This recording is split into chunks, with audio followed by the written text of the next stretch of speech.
Bonjour à tous, aujourd'hui on se retrouve pour la présentation d'un livre sur le tarot. Il s'agit d'un très beau livre avec une belle couverture cartonnée en dur. Il s'agit du livre Éternel Tarot, Histoire, Pratique, Tirage d'Emmanuel Pinon que j'ai reçu des éditions Trajectoire pour pouvoir le partager avec vous. Et déjà rien que la couverture est très très belle je trouve, avec ses soleils, ses cartes... de tarot ancien, je le trouve très très beau. Voilà, on va lire ensemble du coup ce qui est écrit au dos. Le tarot et son usage sont de toute éternité et chaque arcane est un univers en soi. C'est très joliment dit. Dans cet ouvrage richement illustré et documenté, vous découvrirez les origines du tarot et comment ce jeu mythique et fascinant a traversé les siècles jusqu'à aujourd'hui. Emmanuel Pinon révèle ici le formidable défi d'étudier le tarot dans toutes ses dimensions et sous multiples facettes, tout à la fois jeu de cartes à jouer et art divinatoire, incluant ses aspects historiques, symboliques, linguistiques et ésotériques. Cet ouvrage se veut également pratique, vous y trouverez développé différentes méthodes de tirage de façon simple, concrète et participative, ainsi que leur interprétation claire et précise à partir de la symbolique des arcanes majeures et mineures. À ce titre, la lecture originale et passionnante de l'auteur apporte un point de vue ésotérique singulier sur chaque carte permettant de découvrir et de comprendre la corrélation du tarot avec les nombres ou encore l'arbre de vie de la Kabbale et les lettres hébraïques. Donc, la dame est astrologue, praticienne du tarot et formatrice en soins énergétiques. Emmanuel Pinon est passionnée de métaphysique et de symbolique depuis son adolescence. De par sa pratique, elle favorise l'élargissement de la conscience du plus grand nombre. Donc, il est au prix de 28 €. Comme d'habitude, je vous mettrai mon lien vers Amazon dans la barre de description si vous avez envie de me donner un petit coup de pouce en passant par là. Et sinon, il est disponible partout. Voilà, on va l'ouvrir et le découvrir ensemble. Voilà, déjà c'est très très joli, hein, la page de Gert avec ses lunes ici, j'aime beaucoup, et ses constellations. Bon, évidemment, il est tout en couleur sur du papier épais. Une préface, j'ai beaucoup aimé le « et un de plus ». C'est ce qu'on peut se dire lorsqu'on voit apparaître un énième livre sur le tarot. Et il est vrai qu'il y en a tellement que c'en est impressionnant. Pour autant, les auteurs qui ont écrit à son sujet racontent la vision qu'ils ont, expliquent ce qu'ils en comprennent et rapportent leur expérience avec le tarot. C'est à mon tour ce que j'ai eu envie de faire, ajouter un autre point de vue, je l'espère singulier, tout en restant proche de tous ceux qui abordent le sujet. Voilà. Donc ça, ici elle explique sa petite histoire du coup. Mais j'ai trouvé l'introduction très juste. Alors, le premier chapitre, les jeux de cartes. Et ici, je trouve ça très très beau. On a les cartes à jouer, sont nées du papier. On a, regardez ici, un tarot, une illustration datant de 1750. Magnifique. À l'enseigne des cartes, du coup, on va parler de la couleur, de leur hauteur. La 5e enseigne des triomphes. Là, on est vraiment dans l'histoire. Hein. Le tarot ou les tarots au fil du temps. Et ici, on a la charnière du Moyen-Âge et de la Renaissance. Regardez comme c'est beau. Voilà, ici, on est vraiment dans le côté historique, hein, le temps des grands monarques, au 17e, au 18e, avec des illustrations, du coup, d'époque. Un mot sur Antoine Cour de Géblin, sur les Tellas. Voilà. La Révolution française, une révolution plus tard. Ici, un jeu à enseigne italienne. Bon, pour tous les amoureux du tarot et d'histoire, vous allez être ravis. Voilà. Scientisme et psychisme au XXe siècle. Ensuite, lecture des arcanes. Je suis un peu de travers là. Lecture descriptive avec les estampes. Donc, s'il y avait une lecture traditionnelle des estampes du tarot, ce serait la lecture héraldique jusqu'au XVIIIe siècle. Elle prévalait pour les peintures, les images et les gravures. Et bien sûr, pour les blasons. L'imagerie des lames se lirait alors avec la partition propre au blasonnement, ses émaux et ses meubles. Voilà, vous voyez un petit peu ici le nom des arcanes majeurs, l'évolution du coup de leur nom, les numéros et les enseignes, lecture historique,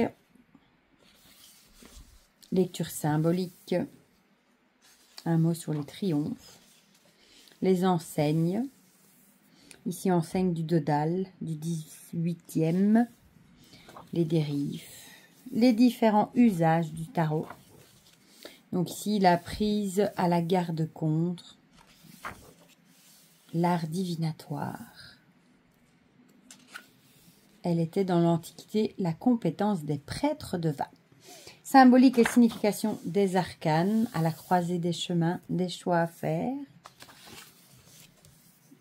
Le tarot en perspective, et puis on passe aux arcanes majeurs, du coup avec ici le magicien, le battleur, du coup dans le Marseille, l'illustration, on a son nom, du coup on vous explique un peu son nom hein, et la description, l'image, le commun, ici, mais aussi le nombre, donc ici on est dans la numérologie, et ici par exemple ça pourrait un petit encart sur les baladins, et on a ça aussi, la signification symbolique.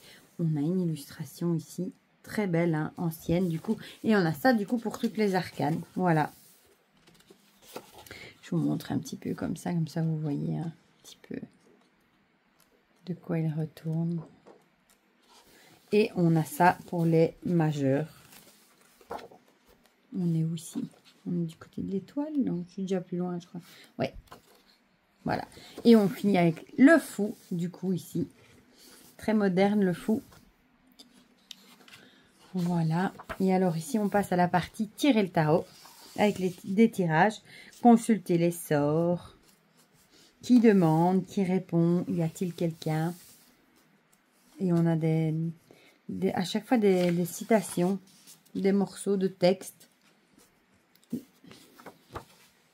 Voilà. Tentant et aboutissant de l'interprétation. Et ensuite, on a différents tirages du tarot. Avec le tirage à une lame, à 4 lames. Et on en a plusieurs, du coup. Voilà. Ici, elle vous explique hein, des propositions. Exercice d'addition numérique. Avec des exemples. Tirage à 2 lames. À 12 lames, à 7 lames. Voilà. Ici, les 12, on a les maisons astrologiques expliquées. Ensuite, esquisse d'interprétation, sans dessus-dessous. Alors ici, elle vous donne la liste des arcanes plutôt positives, plutôt négatives, et plus ou moins, ça dépend du contexte. Concentré d'essentiel. Bon, ici, c'est un petit résumé, hein, voilà. La comédie humaine, avec les personnages. Un homme et soi-même, si on est un homme, ça pourrait être l'empereur, par exemple. Un délai long, ça pourrait être la papesse, l'ermite. Quelque chose qui représenterait les vacances, ce serait le mât, la tempérance. Voilà, un petit peu l'idée. Interprétation pas à pas, ici avec des exemples, ça moi j'aime bien. Exemples, hein, voilà, d'interprétation, de tirage, il y en a plusieurs. Ça, c'est ce que j'aime le plus, moi. Voilà, introspection avec le tarot. Puis on a un mot sur les mineurs, voilà.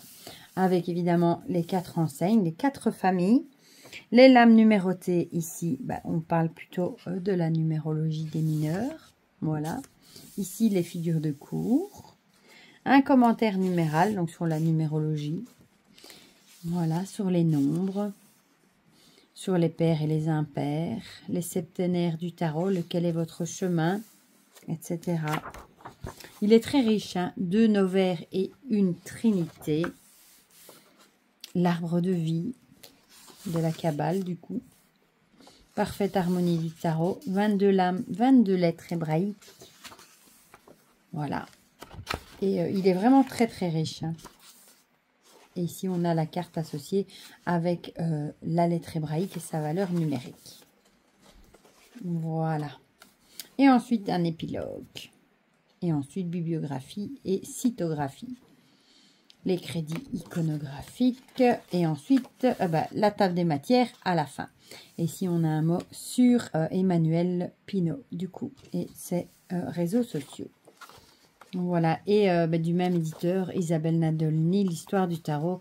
Celui-là, je l'ai également, c'est une pure merveille. Voilà pour ce magnifique livre qui est très agréable à lire et très intéressant, surtout si vous vous intéressez au côté historique du tarot. Il vient tout juste de sortir celui-ci. Du coup, dites-moi dans les commentaires ce que vous en pensez, si vous l'avez vu passer, si vous avez craqué, si vous avez mis sur votre wishlist. Dites-moi tout ça. Comme ça, on partage tout ça ensemble comme d'habitude. Et pour le reste, je vous fais plein de gros bisous et on se dit à très vite pour de prochaines vidéos. Bisous, bisous.